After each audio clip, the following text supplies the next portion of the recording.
Hello, Assalamu alaikum.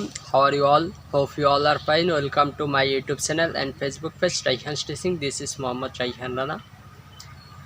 আজকে আমরা যেটা দেখব সেটা হলো টেন্সের নিয়ে আগে অনেক ভিডিও বানাচ্ছি। তো আজকে একটা স্পেশাল ভিডিও যেটা আপনি ইংলিশে অনেক কাজে দেয়। সেই ভিডিওটা হলো প্রেজেন্ট কন্টিনিউয়াস। আসলে আমরা অনেকে বুঝি না কন্টিনিউয়াস কি। যেমন আমি তো আগে ভিডিওতে প্রেজেন্ট ইন্ডিপেন্ডেন্ট টেন্স নিয়ে দেখালাম, যেমন প্রেজেন্ট ইন্ডিপেন্ডেন্স কি সেটা আগে বোঝো। প্রেজেন্ট ইন্ডিপেন্ডেন্ট হয়েছে কি কোনো কাজ করা। যেমন আমি যাই, আচ্ছা তুমি বলো তো এই যে আমি যাই এই কথাটার মধ্যে কি কোথাও লেখা আছে আমি কখন যাই? আমি যাই তার মানে কি যদিও বর্তমান চলতেছে আমি যাই, কিন্তু কখন যাই এটার কোনো কথা এই বাক্যটার মধ্যে নাই। যেমন আমি খাই, আমি কখন খাই এই কথাটা কিন্তু এই বাক্যটার মধ্যে উচ্চারিত নাই কোথাও। কিন্তু প্রেজেন্ট কন্টিনিউয়াস হয়েছে এমনই একটা বিষয় যেটা বর্তমান চলতেছে। যেমন আমি যাচ্ছি, আমি যাই না ভাই, আমি যাই না, আমি যাচ্ছি, মানে কি বর্তমান চলতেছে। এটার সবচেয়ে ভালো একটা উদাহরণ হিসাবে আমি বলতে পারি, যেমন আমি ক্লাস নিচ্ছি বা কি আমি ভিডিও বানাচ্ছি, তোমরা ভিডিও দেখছো, তোমরা ক্লাসটি করছো, তার মানে কি বর্তমান চলতেছে। এটা যেটা বর্তমানে কোনো কাজ চলিতেছে, যদি আমি গ্রামের ভাষায় বুঝাই না সেজন্য আমার মতো করে আমি বলতেছি, আশা করি সবাই বুঝে যাবে। বর্তমানে যে কোনো কাজ চলতেছে, চলমান কোনো কাজকে বোঝালে প্রেজেন্ট, যদি প্রেজেন্টে হয় এটা প্রেজেন্ট কন্টিনিউয়াস, পাস্টে হলে পাস্ট কন্টিনিউয়াস, আর ফিউচারে হলে ফিউচার কন্টিনিউয়াস। তবে আমরা যেটা নিয়ে কাজ করব এখন সেটা হলো প্রেজেন্ট কন্টিনিউয়াস, মানে বর্তমানকালে কোনো কাজ চলিতেছে এমন বোঝালে প্রেজেন্ট কন্টিনিউয়াস হয়। আশা করি বুঝতে পারছো। সো এইরকম আমরা হাজারো কথা বলে থাকি, যেমন আমি যাচ্ছি, আমি খাচ্ছি, আমি ঘুমাচ্ছি, আমি পড়তেছি, আমি ভিডিও বানাইতেছি। এই যে বর্তমানে চলতেছে এমন হাজারো কথা আছে স্পিকিংয়ে। সো এই সকল কথা কিভাবে বলবো? এই সকল কথা বলার জন্য যেটা দরকার সেটা হলো কি কন্টিনিউয়াস টেন্স শেখা। সামনে এই কন্টিনিউয়াস টেন্সটাই আজকে শেখাবো সামনে। আশা করি this is most important class and if you have with me you can learn English easily. So I think you have with me. Okay, so let's start today our class.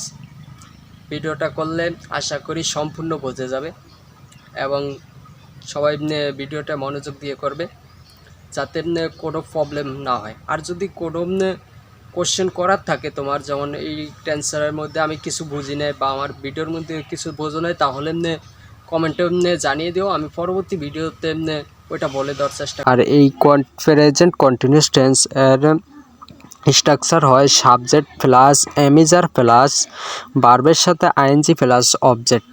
যেমন আমি উদাহরণ হিসাবে বলতে পারি, যেমন আমি একটি বই পড়ছি, আম রিডিং আ বুক, আমি একটি বই পড়ছি, আম রিডিং আ বুক। তুমি একটি বই পড়ছো, ইউ আর রিডিং আ বুক। সে একটি বই পড়ছে, হি ইজ রিডিং আ বুক।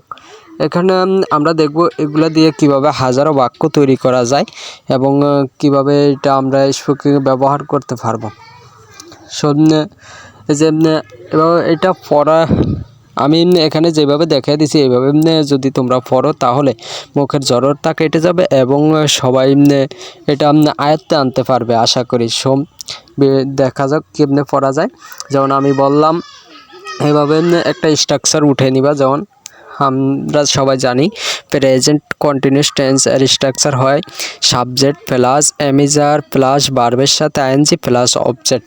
সামনে আমি সাবজেক্ট বসালাম, তারপর এমিজার বসালাম, তারপর ভার্বের সাথে আইএনজি বসালাম, অবজেক্ট তোমরা যেটা যেখানে প্রয়োজন সেটা দিয়ে দিও। যেমন আমি বললাম আয়ের সাথে কি হবে?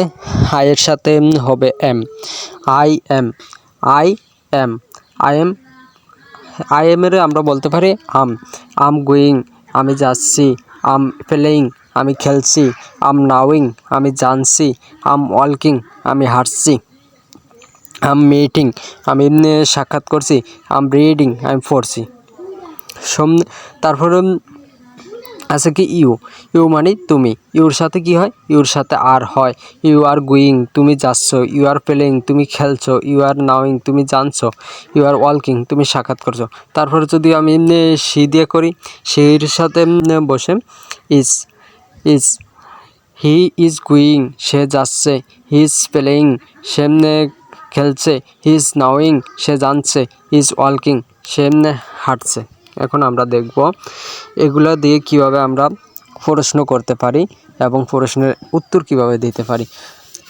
এগুলো এতটাও কঠিন না, যদি আপনি বোঝেন তাহলে আশা করি অনেক সহজ এবং সবাই বলতে পারবে ইংরেজি। আমার ক্লাসগুলো যদি মনোযোগ দিয়ে করেন আশা করি সবাই বুঝে যাবেন। যেমন আমি বললাম, আমি একটি বাক্য দিলাম, তুমি কাজটি করছো। তুমি কাজটি করছো। ইউ আর, ইউর সাথে আমরা জানি আর হয়। You are doing the work. You are doing the work, তার মানে কি জানো? তার মানে কি তুমি একটা কাজ করতেছো, বর্তমানে কোনো একটা কাজ করতেছো। কিন্তু এটাকে আমরা কীভাবে, আমি এখন দেখবো এটা দিকে আমরা কীভাবে প্রশ্ন তৈরি করতে পারি। যেমন এটার প্রশ্ন তৈরি করার জন্য আমরা যেটা করতে হবে, যে এই যে অক্সিলারি ভার্বটা আছে এখানে, আর এই আরটা সাবজেক্টের প্রথমে নিতে হবে। সাবজেক্টের প্রথমে নিলে একটা কী হবে? প্রশ্ন হয়ে যাবে। আর এই প্রশ্নটা হবে কি, যেমন আমরা ডু দিয়ে প্রশ্ন করা শিখছি না, ওই রকম প্রশ্ন হবে। যেমন আমি বললাম, are you doing the work.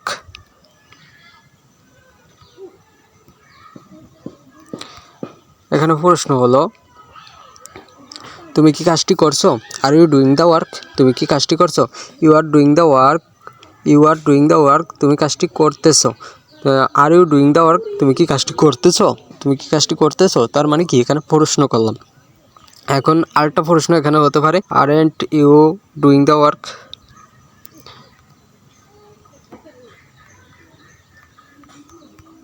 Work, তুমি কি কাজটি করতেছো না? Aren't you doing the work, তুমি কি কাজটি করতেছো না? Aren't you doing the work, তুমি কি কাজটি করতেছো না? এখানে উত্তর হতে পারে দুইটা, যেমন হ্যাঁ আমি কাজটি করতেছি। Yeah, yes I am doing the work. Or, অথবা নো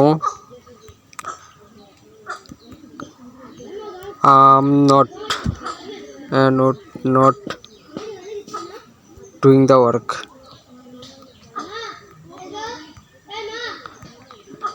এগুলো কিন্তু বেসিক, আমি বেসিক শিখাতেছি। পরে আমরা অ্যাডভান্স লেভেলে যাব আশা করি আস্তে আস্তে। ক্লাসগুলো সবাই মনোযোগ দিয়ে করো। এখানে উত্তর হলো কি, দুইটা উত্তর হতে পারে। যেমন হ্যাঁ আমি কাজটি করছি মানে চলমান, এখন করতেছি। Yeah I'm doing the work, হ্যাঁ আমি কাজটি করতেছি। অথবা হতে পারে কি, no um not doing the work, না আমি কাজটি করতেছি না। আশা করি বুঝতে পারছো। তারপর আরও কিছু প্রশ্ন করতে পারি, সেগুলো হলো WS কোশ্চেন, যেটার বর্ণনা করতেই হয়, বর্ণনা না করে এটার অ্যান্সার দেওয়া যায় না। সেটা হলো কি WS কোশ্চেন। আর এই WS কোশ্চেনের মধ্যে আছে, যেমন আমি বললাম why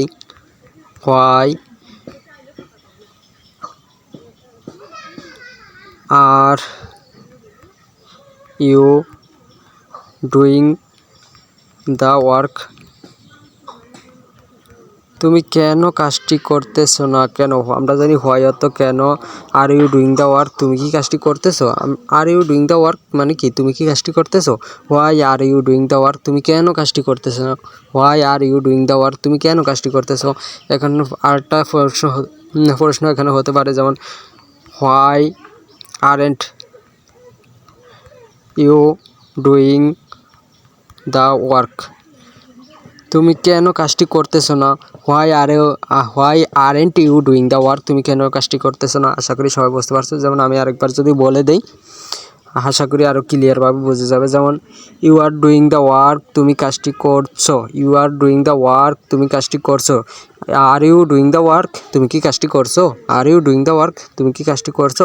aren't you doing the work, তুমি কি কাজটি করছো না? Aren't you doing the work, তুমি কি কাজটি করছো না? এখানে উত্তর হতে পারে দুইটা, ইয়া হ্যাঁ আমি কাজটি করছি, yeah I'm doing the work, আমি কাজটি করছি, অথবা হতে পারে no um not doing the work, আমি কাজটি করছি না। তারপরে আরও কিছু প্রশ্ন হতে পারে, সেটা হলো WH কোশ্চেন। যেমন why are you doing the work, তুমি কেন কাজটি করছো? Why are you doing the work, তুমি কেন কাজটি করছো? অথবা হতে পারে why aren't you doing the work, তুমি কেন কাজটি করছো না। এখানে আমরা আরও প্রশ্ন করতে পারি, যেমন এখানে আরও প্রশ্ন করা যায়। যেমন আমরা জানি হুইয়ার, হুইয়ার অর্থ কোথায়। Where are you doing the work, তুমি কোথায় কাজটি করছো। এখানে নিচেরটা যদি হুয়ার ব্যবহার করে বলি, হুয়ার অর্থ কোথায়। Where aren't you doing the work, তুমি কোথায় কাজটি করছো না। Where aren't you doing the work, তুমি কোথায় কাজটি করছো না। Where are you doing the work, তুমি কোথায় কাজটি করছো।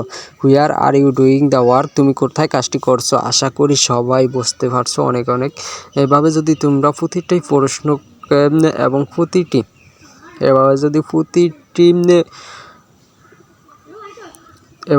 তোমরা প্রতিটি সেন্টেন্সকে ভাগ ভাগ করে পড়ো, আশা করি সবাই অনেক অনেক ভালোভাবে বুঝতে পারবে এবং তুমিও পারবে ইংরেজিতে কথা বলতে। সবার জন্য দোয়া রইল। এবং আমার ভিডিওটা যারা দেখছো তারা যারা এই ভিডিওটা দেখছো, আশা করি সবার অনেক অনেক উপকার হবে। এবং আমার ইউটিউব চ্যানেলটা সাবস্ক্রাইব করে দিও যারা ইউটিউবে দেখছো, এবং যারা ফেসবুকে দেখছো তারা ফেসবুক পেজটা ফলো করে একটা লাইক করে দিও। সোমনাল, আল্লাহ হাফেজ, সকলে ভালো থাকো।